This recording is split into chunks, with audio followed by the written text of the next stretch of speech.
History is all around us, and the landscape surrounding the Falstad Center is no exception. One such historical artifact stands behind me, the Commander's House. Finished by the hands of prisoners in 1944 on behalf of the Nazi High Command, it acted as a seat of power and control in the closing days of the Second World War. In this module, illustrating and illuminating the past, we'll be talking to Hanna Kworzeska, producer at the Polin Museum. But before that, I'd like to introduce you to Anne-Karin Furunes and myself for a short conversation on her artistic profession. So, Anne-Karin Furunes, we're here in the Commander's House, and we are you are currently in the process of mounting your exhibition, Witness. And could you perhaps tell me a little bit about your work, your process, and how it's developed? Yeah, I think it's important for me to start to tell a little bit about how I work as an artist, because very early, when I was a student in the 90s, early 90s, I was looking at all the other art students. They were working with painting heavily on canvases, and I was standing there in front of my white canvas, and I was a bit scared of how to develop my paintings. So I started to destroy it and make holes in it instead, and that was my way of trying to get another language than the other painters. So it was actually a early process of cutting with scissors. It was really helpless in the very beginning, but after a while I understood that this process of working, this way of making holes in the canvas, was a very good tool for me to work with memory, because memory is very important in all of the work that I do. My first exhibition ever was opening a month after my mother died, and I started to do a picture of her. Because when I make these holes in the canvas, it's very often based on photographic material. That's why I often go into different archives. But in the very beginning, it actually was when we came back to Trøndelag, and we were looking at old albums and photos, and I wanted to catch these unknown people and try to bring them back to the space, the physical space. So I started with this to develop a technique where I made each hole by hand. I cut in the canvas, and at that time I was working with white canvases, so it was actually the shadow of the picture that was developed. And the idea about the memory is that when I think about something, when you dream something during night, you wake up and you think, oh, it's a fantastic melody and I want to sing it, and it turns out something else. So as soon as you try to grab the memory, it often dissolves. So I wanted this technique to have this kind of idea that it was both there, physical in the space, but it should also have the possibility to disappear or to dissolve. And that's why I wanted to work with these images very big. So when you, with a certain distance, look at the picture, it actually is quite clear. But as soon as you come closer and try to grasp it, as you do when you are dreaming, you try to grasp the memory, then it starts to dissolve. So I wanted this action. So actually I want my images or paintings to be a kind of painting as an event, as an happening, as something that is something you, each individual, have to construct in your own head. Depending on how far you are from the image or where you are situated, or actually what is your story. Because often I work mostly with black and white canvases, but very often I hear from people saying that, oh, you remember the girl with the red hair? You made it a long time ago. And I say, red hair? Okay. But I think that people project very much in what they see. And I think this meeting with the audience is something that I really find interesting. And I find it especially interesting to work in this commander's house. I like to work with not white cube, but places that has a certain situation, certain atmosphere, some kind of history. And I think it's the most loaded place I ever been exhibiting is this place. And I started to think, is it really possible to do anything else than just not touch it? There is a lot of communication and it's beautifully done here. So it is. What I find interesting with this place is that it has layers of history. You always find small writings on the walls, small history things. And then you see also the new life today is actually also present here. Mm-hmm. The critique, the discussion, the open dialogue. So I find that all these kind of layers is very interesting. And for me, when I work with all different kind of archives, I think it's very often that I focus on a difficult history, memory that we usually want to not think about, and to lift it. Because as an artist, I think it's not about making any statement. It's more for me to lift things up in the space and then use it as a kind of open dialogue with people. So you touched on working with archives and archival material right now at the end, and you've also spoken about your process. And the archival material that we're viewing here in the Commander's House, what sort of what archive is it? I mean, the pictures that you'll be seeing here, some of them are from the post-war period, right? The picture behind us, for example. Could you talk about sort of meeting that specific archive and also your title, how it sort of ties into this historic engagement, but also how it engages us? Yeah, I had this fantastic possibility to look at a very difficult archive. I think it's Oscar Johansen that made these photographs, and this was after the war, and it's actually to try to find all the victims that was shot in the Falstadskogen. So it's photographed. It's almost like a movie. These photos are so intensely present, so it feels like you have been part of something when you look at it. It's about, I have tried to focus on the person that was digging the graves when it happened, Juban Vukovic. He was a former Yugoslavian republic. He was from the former Yugoslavian republic, but was a prison here. So he had to dig the graves. But he also really tried to memorize where these graves were. He was counting his steps. He was like making an inner map, trying to...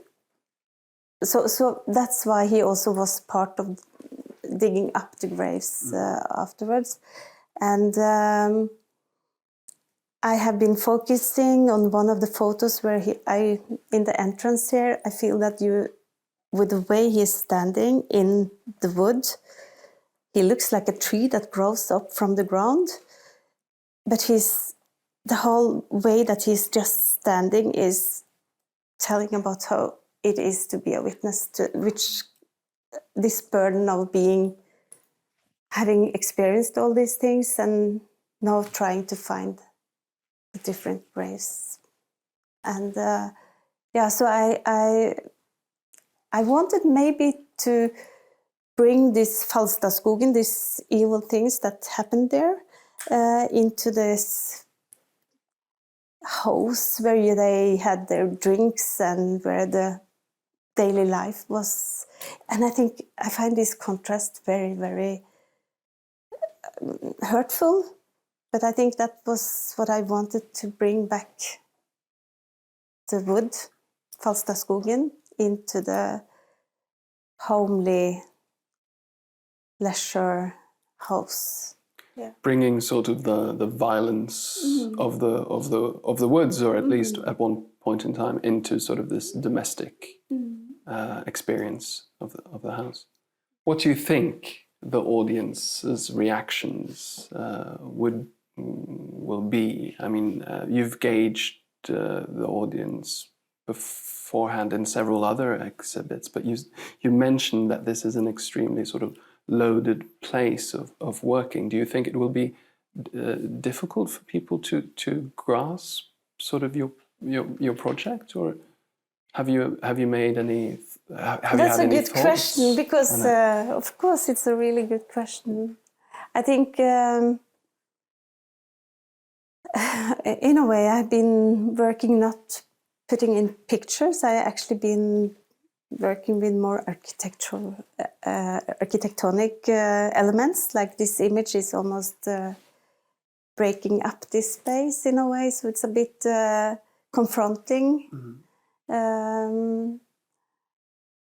What I really want is that people should have this kind of physical meeting with an image, so that it actually, sometimes when I see something, I feel that art has the possibility to touch in a way, so that you remember things more like an experience. And that's very difficult for me to be confronted with information. So I wanted to touch on another way of memory, and then I also maybe want people to meet it and start to ask questions. Why is this wood here? And then I guess that's more like an opening, like lifting something up. And then it's up to each individual how much you want to look at it, or if you just want to turn your back. It's up to yourself to build up the history around the images. And my very first exhibition actually I ever had was called It's All in Your Head. And it's very much about this, because I work with photographic material, and it is about development, about overexposure, about all these kind of layers which we can talk about, how to meet an image. So for me to dig into dark archives and bring back to light difficult stories is a way that sometimes I think that it's so important for us to see the complexity of history, because I think it's usually told from the winning side. So to see that there is a kind of grayscale and it's a lot of difficulties and it's more complex, I think. And I can only do it by lifting images. And for me, in the other room here, I've been working with, a long time ago, the eugenic program in Sweden. I got an invitation to work with Linné's celebration. And for the Swedish, they were celebrating 350 years since his birth. And then I understood that this way of categorizing flowers had something to do with how we did categorize race and people.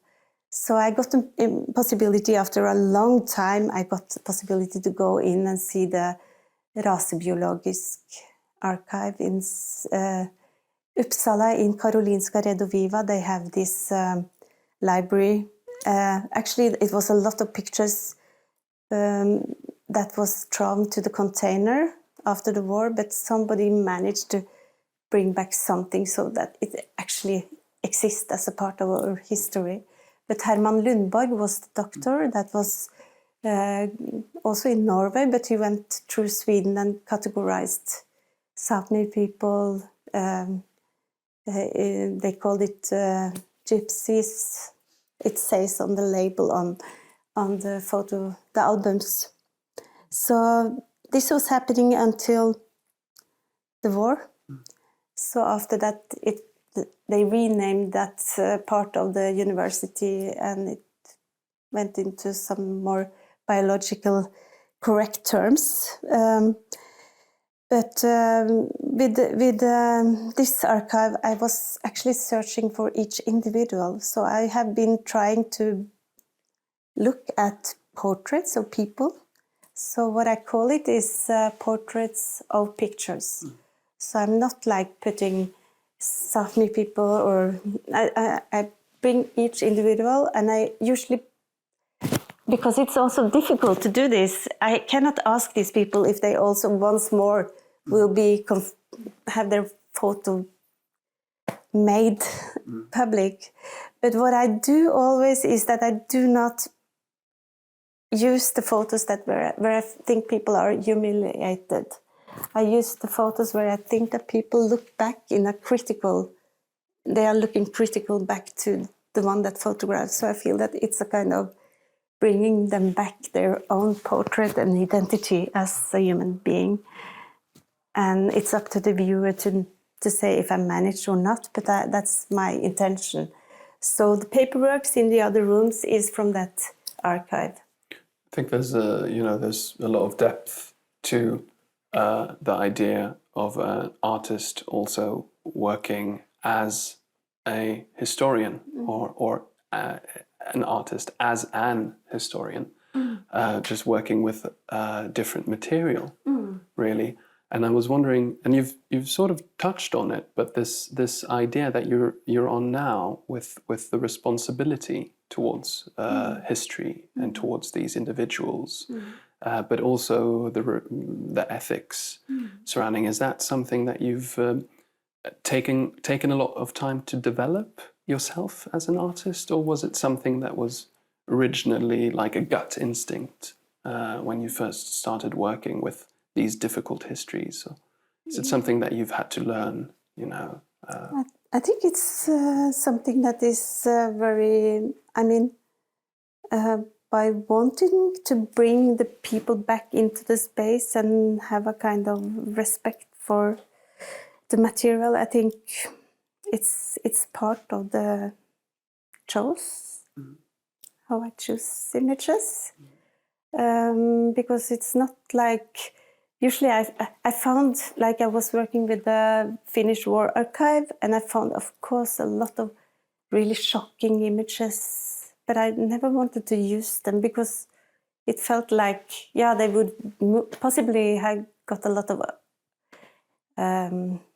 uppmärksamhet and attention, but it doesn't interest me to use those shocking. It was more like when I found out, usually it is like this, that when I go into an archive, I search for something, but I usually always find something else. And in the Finnish War Archive, I found a red woman fighters that was young fighters in the Finnish War, and they were really poor, and they were fighting on the red side. So what happened to them after the short war was really, really terrible. I think none of them survived. And the funny thing is that there was, usually it's also very important with the people working in the archive. So it was an old man coming with a shoe, because it was not part of the rest of the archive. So he came with it and he said, maybe this also would interest you. This is not part of that archive, but this is the women that, and for me it was like shocking to see these women with skirts standing with armed and with a kind of fever-like eyes, fighting for something they believed in. So this became a series that I was working with also. It's sort of like discovering a responsibility towards the past of the people who haven't been spoken about or who aren't included in the archives to begin with. Exactly, and the Civil War were always hurtful. I mean, it was still, when I was working with it, it was still not so easy for the Finnish people to... No, because it's still a kind of bond in the nation. So, yeah. No, I think it's a way to, and I guess that for me, faces has always interested me. The way I can walk, I'm living at the countryside, but when I'm in New York or other cities, I can just walk streets to look at people because I think it's the most interesting to read people's faces and expression and so on. So what I find in the photo albums is actually very much when I get touched, when there is a connection, when there is something, some kind of enigma or something. And I find Jovan Vukovic like this kind of person that in all the photos express this burden of carrying the story, but the responsibility to speak out and to find these people and to give them some kind of dignity or some kind of, yeah. This is something that touched me most in this. So I think that's why it also became this witness title, and yeah. Perfect. Thank you so much, Anna-Karin. This has been wonderful. Thank you, Alexander. Now I'd like to introduce project manager, producer Hanna Krzyzewska at the Polin Museum of the History of the Polish Jews and her work on some educational film projects. The topic of my presentation today will be educational films as a way of telling the history of Polish Jews. And to begin with, I would like to introduce you to the agenda of my speech today. First, I would like to share with you a few details about myself and the place I represent, which is Museum Polin. Then I would like to tell you more about where the idea of creating the educational films came from. And also I will show some pieces from our selected productions. And last but not least, I will tell you about our plans for future. So let's start. Since 2019, I'm part of educational department at the Museum of the History of Polish Jews, working as a senior film production specialist. And ever since my childhood, I was really into film art. That's probably why I've decided to study film production. And I'm really lucky that I can combine my passion and work in one at the museum. Museum Polin is located in Warsaw, in a district which used to be the heart of Jewish Warsaw before the World War II. And our mission as a museum is to preserve and to commemorate the history of Polish Jews who used to live in Poland. Our core exhibition is telling 1,000 years history of Polish Jews, and here you can see some glimpse from our core exhibition.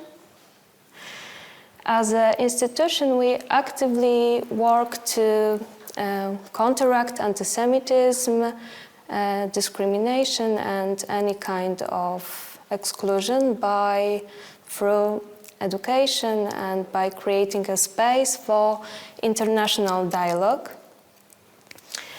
And 4 years ago, when I started working in a museum, I received a budget for the implementation of the online database of educational materials.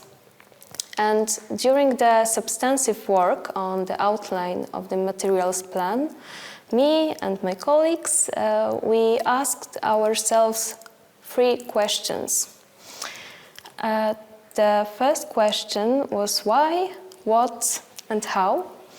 And the answer for why was quite simple, because it's our mission We want to preserve, commemorate the history of Polish Jews, but also to counteract anti-Semitism and discrimination. The answer for what was more extensive. It was the very idea of creating the online database of educational materials, but it also requires to precise the recipient group. And the recipient group for us was schools. And by saying school, I mean teachers and especially students. Because as a people working in an educational field, we are quite aware that we have a gap in school curriculum in matter of Polish Jews and Poles joint history.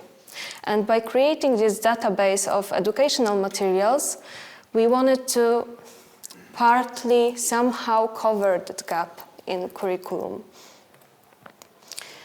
And the last question, how? And for me, films were the most effective educational material for that kind of public, I mean the young people. However, we decided as a team that we will incorporate a wider variety into the range of materials. So we've prepared educational films supported by lesson scenarios, contextual materials, and novels written by very famous Polish writers. This part was dedicated especially for the youngest audience, children from 6 to 9 years old. And we also added accessible materials for people with disabilities. But today I would like to talk more about educational films.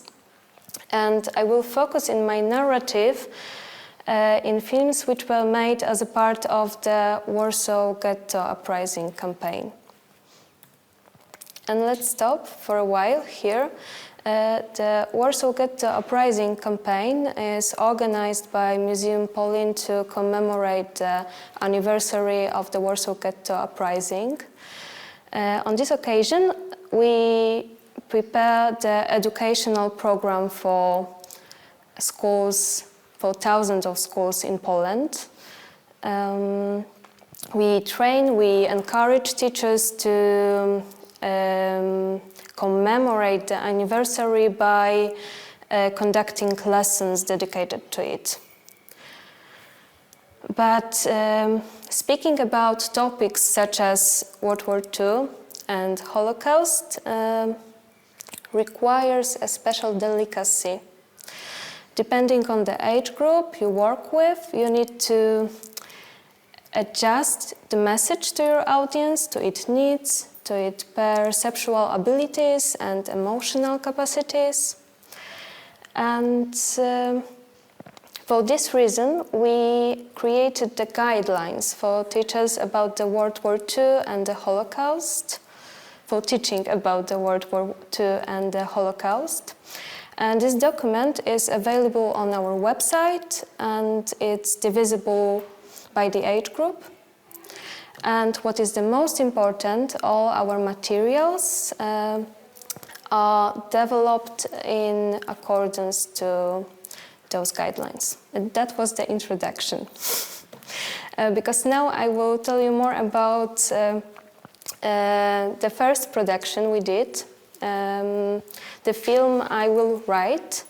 It's a film aimed at a group from 10 to 12 years old.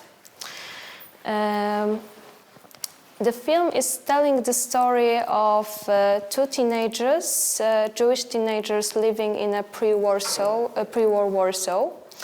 And the story is discovered by the modern girl whose telephone is somehow haunted by the ghost from the past. It's a story which didn't happen, But the inspiration for the story was founded by creators in the newspapers, the pre-war newspaper. And here you can see the evidence of it. The form of the film is the combination of the archival photographs and animation, which in my opinion is making this film more authentic.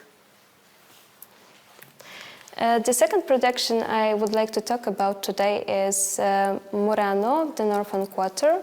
It's a film directed by Łukasz Kamil Kamiński, and it's a film dedicated to the older audience, 12 plus years old, and it's a story told by the Jewish teenager Alice, who is taking us to the multimedia journey through history of the Muranów, but this journey is followed by her personal family story. The film is made in a YouTube style, and it consists of 3 chapters. The period before the war, during and after to the modern days. And speaking about the form, it's a mixture of everything. We have the animation, we have the archival photographs and archival films, and very quick editing.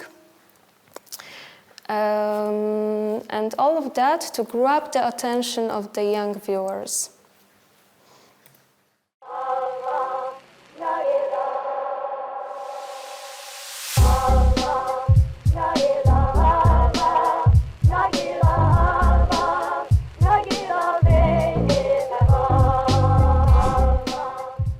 Cześć, jestem Ala. Mam 18 lat i mieszkam w Warszawie. Lubię kawę, seriale na Netflixie i szwendanie się po mieście.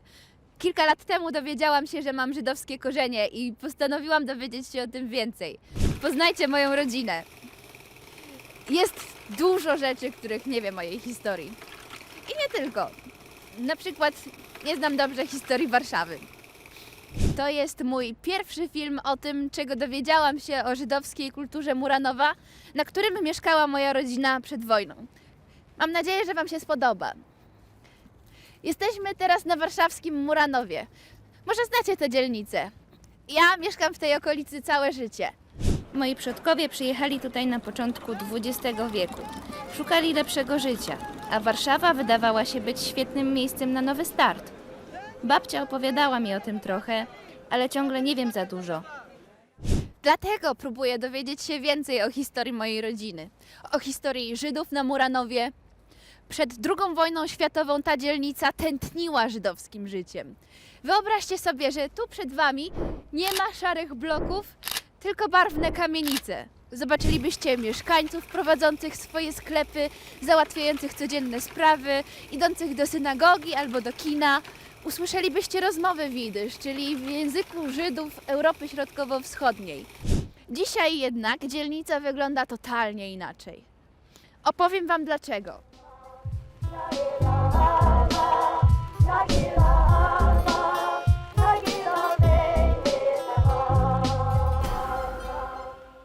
So after the premiere of this both production, we conducted an evaluation among teachers and students, asking them what, in their opinion, makes those films attractive. And here you can see the essence from their response. So the first one is peer-to-peer narrative, and also the personal story with which they can relate, and also the short form of the film. And it is especially important for teachers who are able to show the movie during the lesson, and it's only 45 minutes in Poland. and also conduct some activities afterwards and have a discussion with the group. And also the fast editing and the variety of forms, because we want to grab the attention of the young viewer. And the last production I want to talk about today is Shielding the Flame. It's our biggest production so far. The film is based on a very famous reportage written by Hanna Kral, and it's a conversation between Hanna Kral and Marek Edelman, who is the last leader of the Warsaw Ghetto Uprising. And according to the statistics, this film was seen by more than 250,000 viewers, which is a lot when we speak about educational production, and it was just seen by this number after 1 week. So probably right now it's over 300 or even more. And what makes this film so popular among the teachers and students? And here I have some answer for you. For sure, it's because the book of the Hanna Kral is in curriculum. So it's really suitable for teachers to use it during the lessons. And it also tells the story which has the historical value, and it is a personal story of Marek Edelman. So we also can relate to it. And the film time is less than 20 minutes. So it's easy to show the film during the lesson. And the point which is very important for me, the scenario was written by Agnieszka Matan, very talented screenwriter, who is also the stand-upper artist. And she managed to rewrite this story in a lighter way, but without missing the depth of the story. And speaking about the visual side of this production, it's all animation.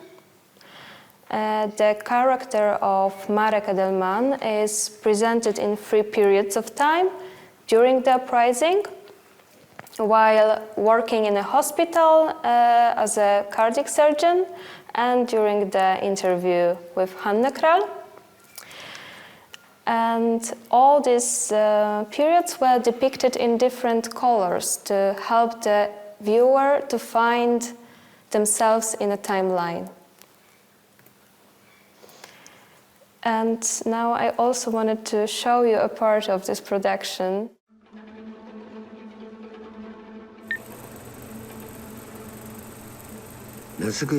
Why can't I smoke? Because this, doctor, is a film for young people. All right, so I can't smoke. What do you want me to speak about then? Whatever you want. For example, about the fact that you were wearing a red jumper that day. Or about flowers. Yes, let's talk about the flowers. What flowers? Let me smoke. About being sent flowers on every anniversary, about not knowing who sends them. 32 bouquets so far. 31. In '68, I didn't receive any flowers. It made me sad, but the very next year I got them again. And I still get them to this day. Once it was marsh marigolds, last year roses, this year daffodils. The flowers are always yellow. Is that what we should be talking about? Yes. You never know which insignificant detail may one day become a symbol.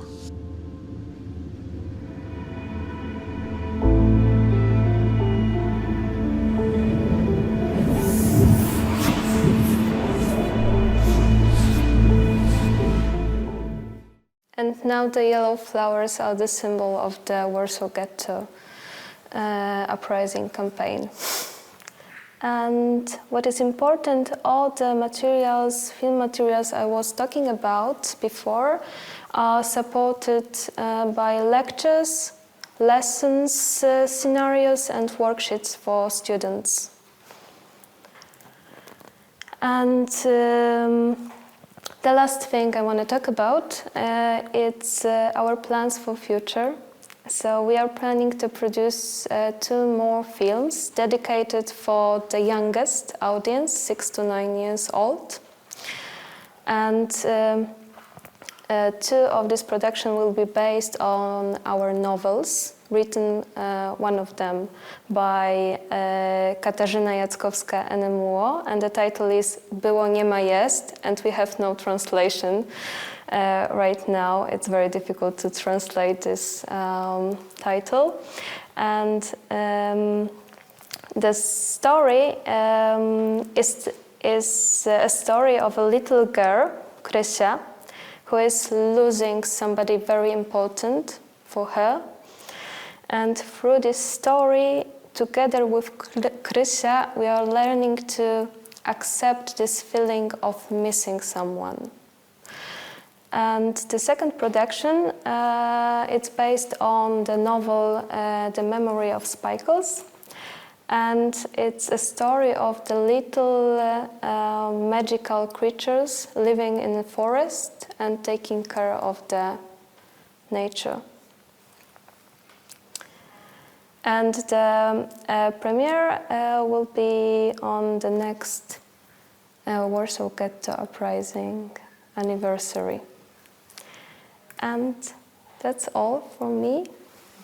Thank you so much. Thank you, Hanna, for your presentation. And thank you, the viewer, for joining us on our second module. I hope you'll continue watching into our third module, Inviting Engagement with the Past.